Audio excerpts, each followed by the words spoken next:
Hola, regresamos en coyuntura con Luis Pázara. Dejamos una conversación a medio hacer y anunciando qué cosas venían. Luis, gracias por acompañarnos otra vez. ¿Cómo estás? Muy bien, encantado de estar contigo. Un placer. Bueno, terminando la primera parte de esta conversación, anunciaste un tema que creo que puede marcar fuertemente este inicio, la eliminación de la defensa cautiva. Luis, ¿la defensa cautiva es un mito? No, es un privilegio resultado de un lobby. Es decir, te explico. Para mí como muchos otros asuntos, no es un asunto teórico, es un asunto práctico. Yo sé que tú compartes este enfoque, o sea que me siento en casa, ¿no? Si uno mira expedientes, yo no he ejercido como abogado litigante, pero sí he revisado muchísimos expedientes en el Perú y en otros lados. Y entonces uno constata con facilidad que una buena parte de los recursos que los abogados presentan en los procesos no sirven para nada. Cosa que en confianza los jueces dicen con toda facilidad. Dicen exactamente lo mismo. Nosotros resolvemos de acuerdo a los elementos del caso, pero los abogados no nos aportan mucho, ¿no? Esto lo repiten frecuentemente. Bueno, entonces, ¿qué es la defensa cautiva? La defensa cautiva es una obligación de que las partes comparezcan asistidas por un abogado. Cuando uno ve que este es el resultado, es decir, que si la parte, en muchísimos casos, si la parte no compareciera con un abogado, el resultado sería más o menos el mismo. Entonces uno se pregunta el por qué.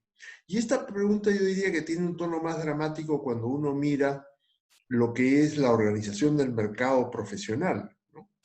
La oferta que hay en el mercado profesional lleva a que, yo diría, me atrevería a decir, la mayoría de los abogados litigantes en un país como el nuestro llevan muchos casos cobrando pocos honorarios por cada uno. Llevan muchos casos cobrando pocos honorarios porque como si suben la tarifa no tienen clientes, porque somos sociedades relativamente pobres, ¿no? Entonces cobran poco, pero también hacen poco. Pongo entre paréntesis el drama de la pésima formación profesional que tienen una cantidad de colegas que han pasado por facultades que no quiero calificar, ¿no? Pero simplemente en términos de oferta y demanda, la necesidad de adecuarse a un nivel de demanda que es importante en número, pero escaso en honorarios, en remuneración, la necesidad de adecuarse a este mercado hace que el abogado tome muchos casos y los atienda poco. Yo creo que esto es lo que en buena medida produce eso que vemos cuando revisamos los expedientes, la pobre calidad de la defensa. A mí lo trágico de este asunto me parece el caso del pobre litigante que cree que tiene un abogado y en realidad no lo tiene, ¿no? Cree que él paga a un abogado y recibe un servicio, no recibe el servicio. Entonces, en ese marco de realidad, la institución de la defensa cautiva es una farsa. Es la formalización o la obligatoriedad de recurrir a alguien que no te va a defender, que ni siquiera se va a enterar a fondo de tu caso, porque no le da tiempo. Presenta recursos que muchas veces tú, César, igual que yo, hemos leído recursos que no dicen nada, que tienen 4 páginas, pero en realidad podrían no haber puesto nada. Tienen 4 páginas y la firma del letrado, del abogado. Entonces yo creo que este es el tema de la defensa cautiva, que es un tema que habría que ver muy seriamente, por lo menos para eliminarla en una cantidad de casos rutinarios que en realidad no requieren el concurso profesional y que si tuviéramos mejores jueces, ahí podríamos depositar la garantía de que se haga justicia. Mira, me parece un tema fuerte porque, entre otras cosas, estamos y hemos estado compartiendo ideas alrededor de un sistema que tiene que al mismo tiempo ampliar su cobertura y, sin embargo, no expandirse en formalidades, ¿no? En alguna otra conversación, en la anterior conversación también, tú decías, bueno, sí, hay un montón de cosas que un sistema judicial que no tiene capacidad de resolución ni siquiera debería mirar.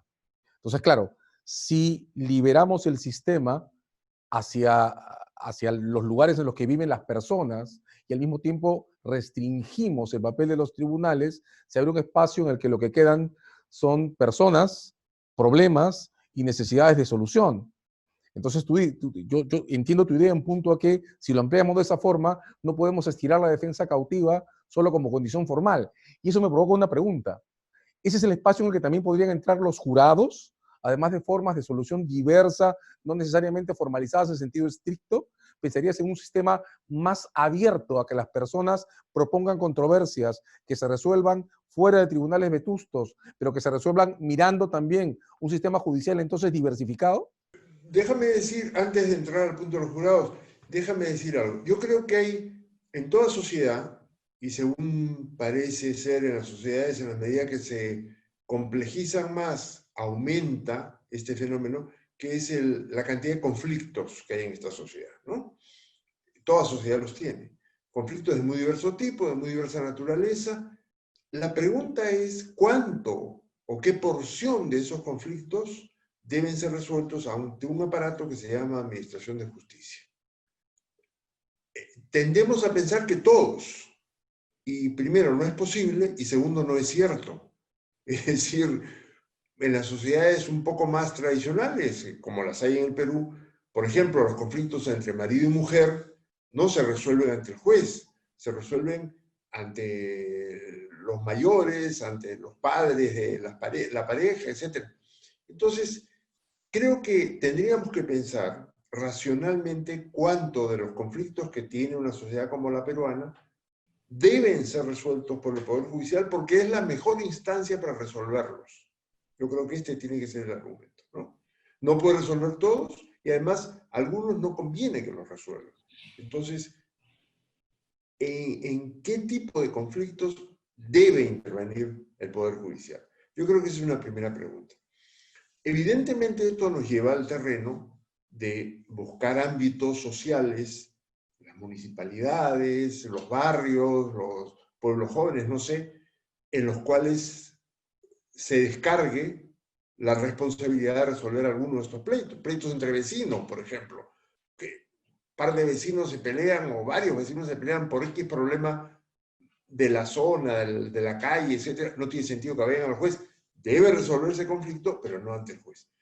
Entonces, ahí es donde entra el juego, digamos, de buscar instancias populares, por llamarlo así, para resolver conflictos.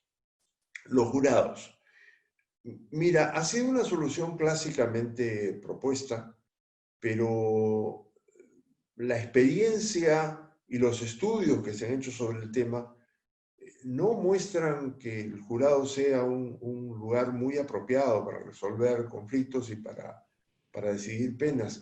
El problema básicamente, como se ha estudiado mucho en Estados Unidos, es que el jurado teatraliza la administración de justicia y convierte lo que es el ventilar un problema entre personas, lo convierte en un espacio, en un torneo de juegos y malabares que están dirigidos básicamente a mover, a conmover, más bien, a tocar fibras emocionales de los integrantes del jurado. Y esto termina desvirtuando enormemente la justicia.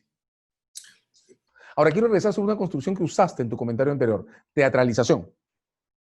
Regreso sobre esa construcción porque lo usabas en referencia a la cantidad de distorsiones subjetivas que puede introducir en el debate el juicio sobre jurados.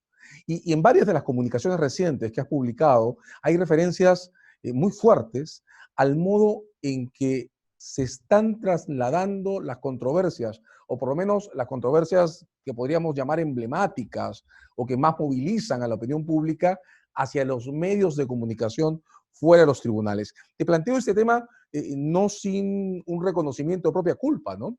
A principios del siglo, cuando teníamos la Procuraduría que dirigía José, estábamos Lucho Vargas, Ronald, yo, nosotros hicimos un trabajo muy intenso que pretendíamos era de comunicación legal, pero que en los hechos trasladaba parte del ambiente cultural de las disputas a los medios de comunicación. Este traslado, ¿qué representa para ti? ¿Cómo lo enfocas? ¿Cómo lo abordas?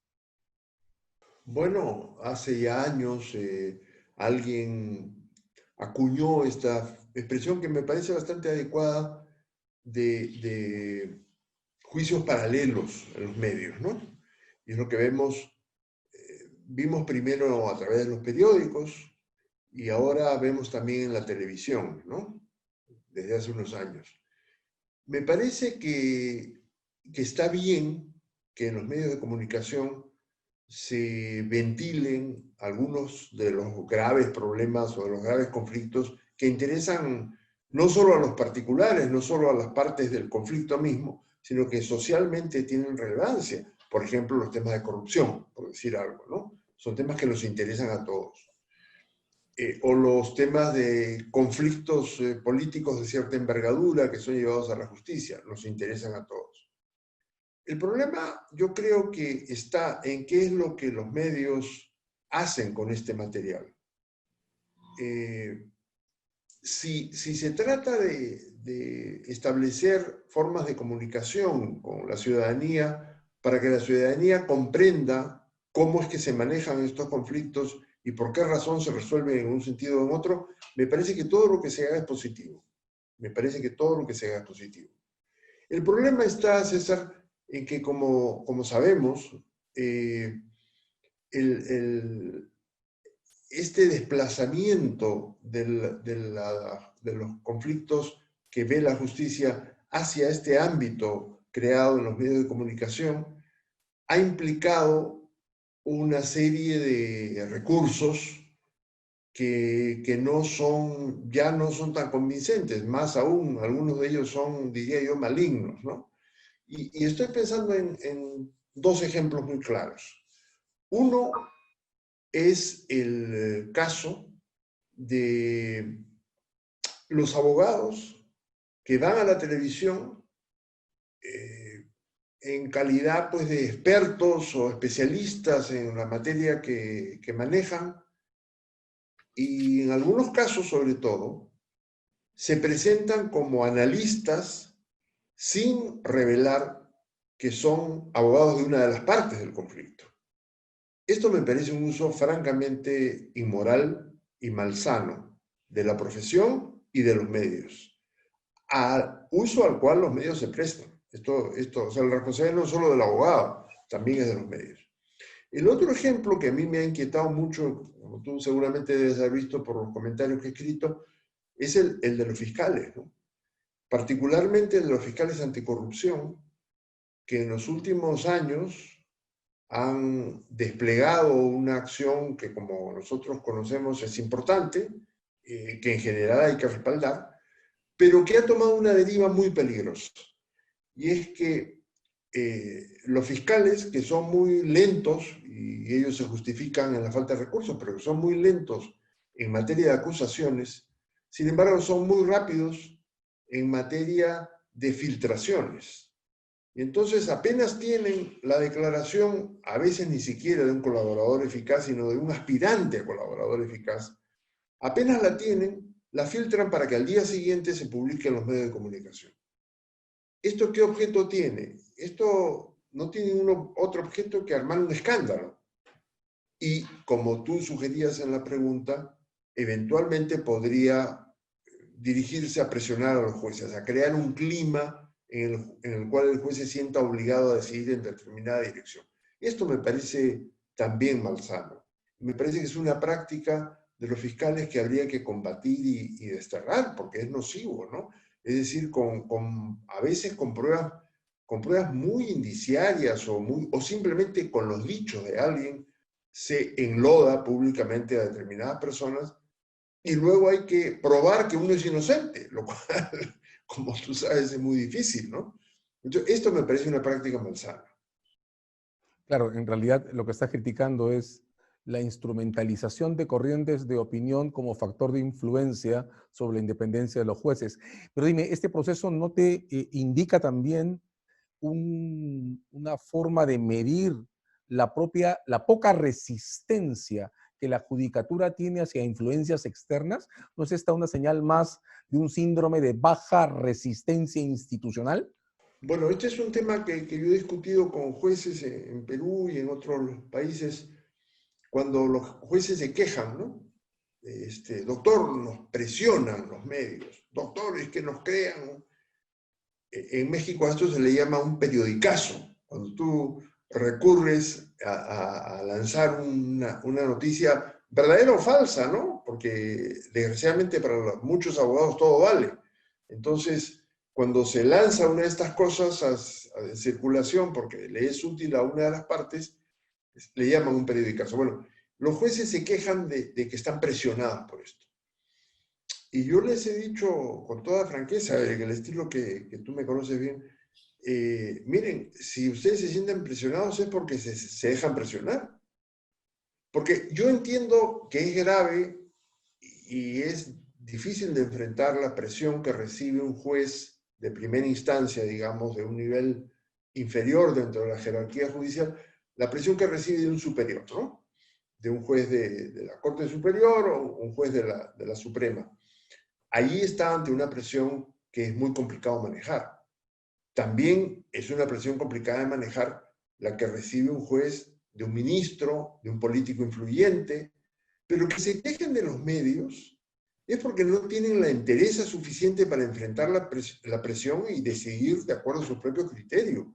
Entonces yo creo que esa presión, que me parece indebida, vista desde el lado del juez, es una presión que hay que resistir y que el juez no puede ampararse en que los medios lo presionan para hacer o dejar de hacer cosas como, por ejemplo, aceptar una prisión preventiva que no debería ser aceptada, ¿no? Como pedido del fiscal. Entonces, esto es otra cosa, digamos. Esto lo que nos muestra es la contextura, por así decirlo, de los jueces que tenemos. Son jueces débiles, en muchos casos con una pobre formación académica y una trayectoria profesional no muy lucida, y que de pronto en el cargo judicial pues son susceptibles de ser presionados de una u otra parte, ¿no? Unido a que cada año tienen que hacer su propio lobby interno para que las presidencias de las cortes renueven sus mandatos provisionales, ¿no? O sea, la provisionalidad se convierte aquí también en un factor que multiplica la baja resistencia.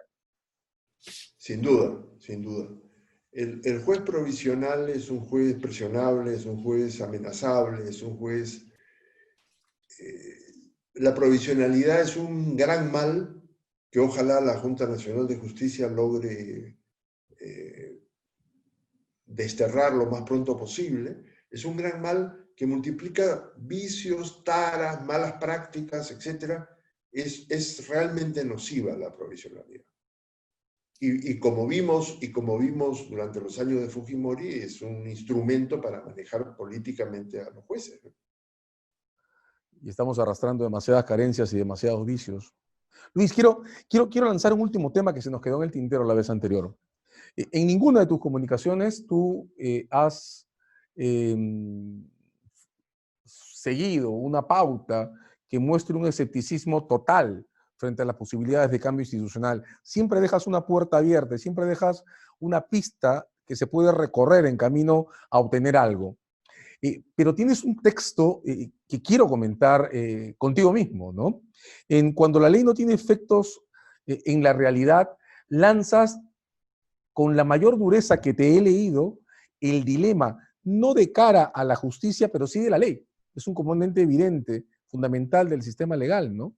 Y quiero leerte, dices, después de tantos años invertidos en estudiar el fenómeno jurídico, no atino a encontrar una explicación satisfactoria a esta doble interrogante. De un lado, si la ley no está hecha para ser cumplida, ¿cuál es su verdadero papel? Y del otro, si la experiencia nos enseña que el incumplimiento de las leyes no es entre nosotros excepcional, sino habitual, ¿por qué seguimos esperanzados en que el siguiente cambio de esta o de aquella ley produzca algún resultado efectivo? Lo dices en referencia a la ley y a la vigencia de la ley, pero de varias maneras estás hablando de las posibilidades completas de reformar el sistema legal. ¿Es la ley un mito en el modo en que organizamos nuestro comportamiento práctico social? Sí, es una especie de mito. Es una especie de mito que en el caso nuestro, en el cual tenemos el mito, que nos lleva a esperanzarnos en una nueva constitución, en una nueva ley, un nuevo reglamento, etc. Al mismo tiempo, está lleno de la experiencia que nos dice que las leyes no se cumplen, que las leyes tienen una vigencia relativa, que las leyes se cumplen cuando alguien tiene la fuerza suficiente para hacerla cumplir o para hacerla incumplir. Entonces, esto es una paradoja para la cual yo no encuentro explicación y te diría que es una especie de tema límite, ¿no? Porque uno se asoma a este tipo de tema y se ve como ante un interrogante que es una especie de vacío, que es una especie de abismo frente al cual uno no sabe bien qué hacer, ¿no?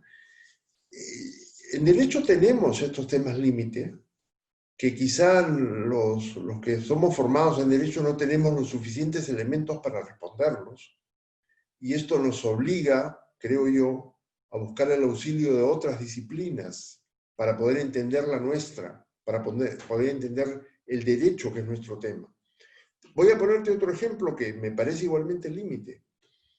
Es un ejemplo que tiene vinculación con la tragedia esta de la discoteca en Los Olivos. ¿Por qué los peruanos no obedecemos las normas?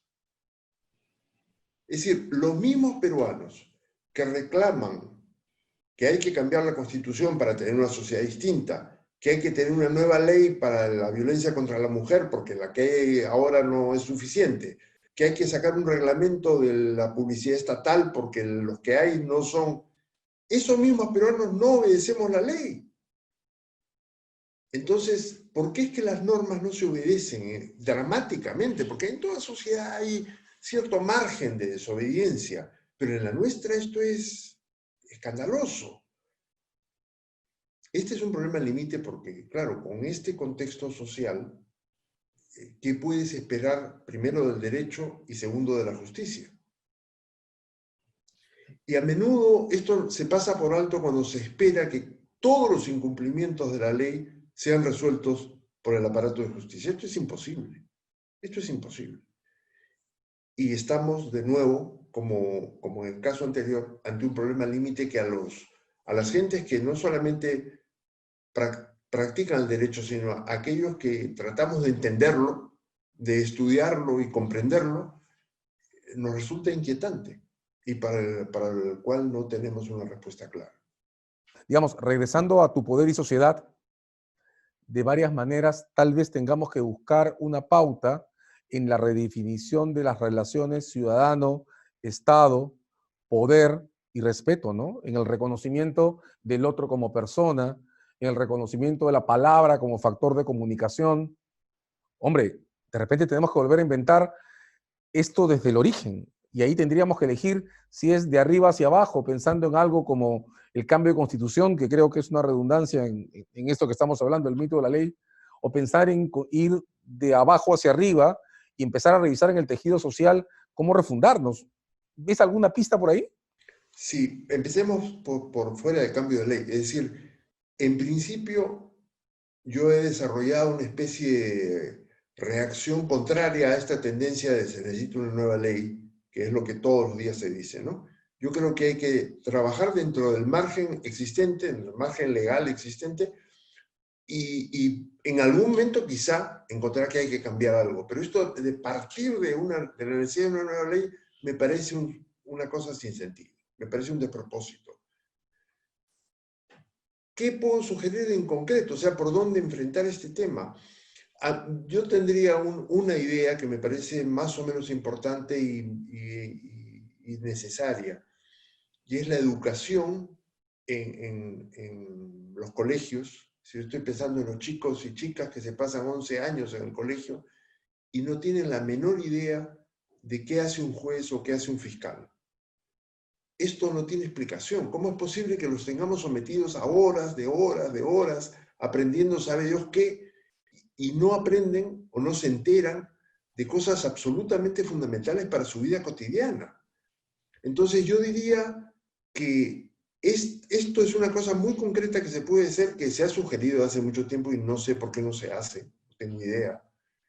pese a todos los cambios de planes de estudios y todo esto que conocemos a través del tiempo, es dar una formación escolar desde primaria sobre deberes, derechos, cómo funciona la justicia, para qué está el aparato judicial, etcétera, que haga que el ciudadano no se sienta inerme cuando tiene que enfrentar un problema, que no se sienta desarmado y le resulte indispensable ir a consultar a un abogado que a lo mejor tampoco le va a aclarar el problema, sino simplemente le va a decir, déjeme el problema que yo lo resuelvo, aunque usted no lo entienda, ¿no?